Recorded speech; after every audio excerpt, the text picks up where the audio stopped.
நவராத்திரியின் 4ஆம் நாளான இன்று நம் பள்ளி மாணவர்கள் மற்றும் நம் முன்னாள் மாணவன் அனிருத் எல்லாரும் சேர்ந்து திருப்பானாழ்வாரும் பூசலார் நாயனார் 2 நாடகமும் பண்ணியிருக்காங்க. 2 பேருமே சிறந்த கேரக்டர். இப்போ ஃபர்ஸ்ட் நம்ம திருப்பானாழ்வார் பற்றி பார்க்கலாம். திருப்பானாழ்வார் பெருமாளோட ஸ்ரீவத்சத்தின் அம்சமாக தோன்றியவர் தான் நம்மளுடைய திருப்பானாழ்வார். அவர் பாணர் குலத்துல வளர்ந்த காரணத்தினால அவர் ஒரு நெல்மணிகளுக்கு இடையில அவர் கிடைச்சாரு. ஒரு பாணர்கிட்ட அவர் வளர்ந்தனால அவரால் பெருமாள் பக்தி நிறைய அவர் பாடியிருக்கார், நிறைய பக்தி வச்சிருந்தார் பெருமாள் மேல. ஆனா அவரால் திருக்கோயிலுக்குள்ளார போக முடியாது. அந்த காலத்துல எல்லாம் பாணர்கள் கோவில்ல சாமி கும்பிட மாட்டாங்க. எங்க இருந்தாலும் கடவுளை நினைச்சு கும்பிடுறதுதான் அவங்களோட வழக்கம். இப்ப அந்த திருப்பானாழ்வாரோட பக்தி எவ்வளவு சிறந்தது அப்படிங்கிறத நம்ம பசங்க அழகா செஞ்சு காமிப்பாங்க. எல்லாரும் பாருங்க.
திருமஞ்சனத்துக்கு தீர்த்தம் எடுத்துட்டு போற வழியில யாரோ நின்று இருக்காரு.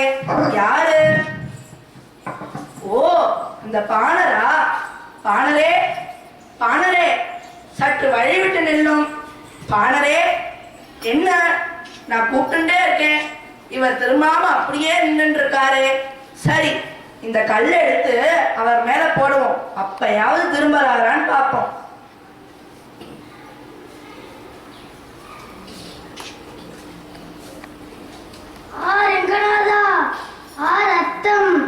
ஓய் பாணரே, பெருமாள் திருமஞ்சனத்துக்கு நாழியார் இல்லையா? சற்று வழிவிட்டு நில்லும். அபச்சாரம், அபச்சாரம். பெருமாள் திருமஞ்சனத்திற்கு தடையாக நின்று விட்டேனே, அடியேனை மன்னித்து விடுங்கள் சுவாமி.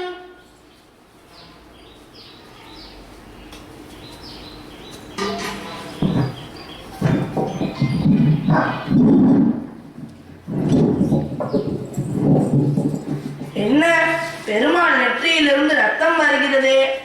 அடியேன் செய்த அபச்சாரம் தான் என்ன? ரங்கநாதா, ஏன் என்னை சோதிக்கிறார்?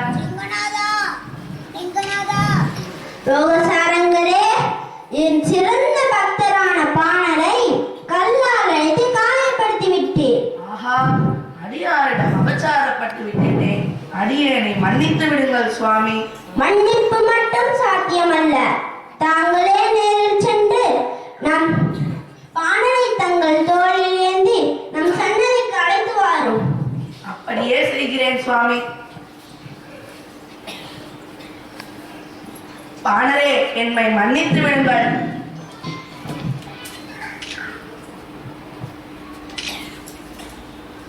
தாங்கள் போய் என் காலில் விழுவதா? நீங்கள் எவ்வளவு பெரிய பட்டாச்சாரியார். பெருமாள் அசரீதியாக தோன்றி தங்களை என் தோளில் ஏந்தி வருமாறு உத்தரவிட்டிருக்கிறார். பெருமாள் உத்தரவிட்டாரா? அப்படி என்றால் அடியேன் வந்துதான் ஆக வேண்டும். இதோ இப்போதே புறப்படுகிறேன். தோளில் ஏறிக்கொள்ளுங்கள் சுவாமி.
என் சிறந்த பக்தரான பாணர் இன்று முதல் திருப்பாணாழ்வார் என்று அழைக்கப்படுவார்.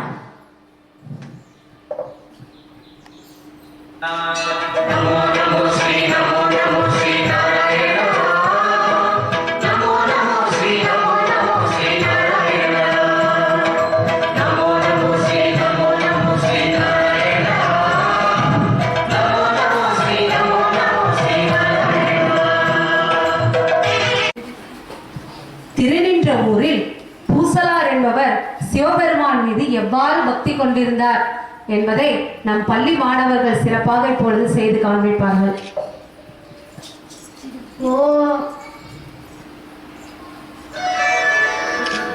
தொல்லைருந்திரவி சூழும் தலை நீக்கி அல்லல் அறுத்து ஆனந்தமாக்கியதே எல்லை மறுவா நெறியடிக்கும் வாழவூர் என்போன் திருவாசகம் எனும் தேன் திருவாசகம் எனும் தேன்.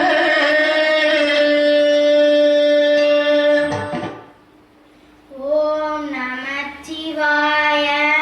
சிவபெருமானே, எங்களுக்கெல்லாம் வசிக்க ஒரு வீடு இருப்பது போல தாங்களுக்கும் ஒரு ஆலயம் அமைக்க வேண்டும் என்று விரும்புகிறேன். என் விருப்பம் நிறைவேற தாங்கள் தான் அருள் புரிய வேண்டும். சிவபெருமானே, சிவபெருமானுக்கு ஆலயம் அமைக்க வேண்டும். தங்களால் ஆன பொருளுதவி செய்யுங்களேன். கோவில் கட்டிங்களா? நல்ல காரியம்தான். ஆனா எங்கள்கிட்ட கொடுக்க எதுவும் இல்லையே. கோவில் கட்டதெல்லாம் நம்மளால முடியாதுப்பா. அதெல்லாம் ராஜாங்களால தான் முடியும். நீ போய் ஆவண வேலையை பாரு, நடக்கிறத பாருப்பா. பொருள் இல்லையே. என் சிவபெருமானுக்கு என் மனதிலேயே கோயில் கட்டுகிறேன். அதற்கு பொருள் தேவையில்லை. அவனுடைய அருள் இருந்தாலே போதும்.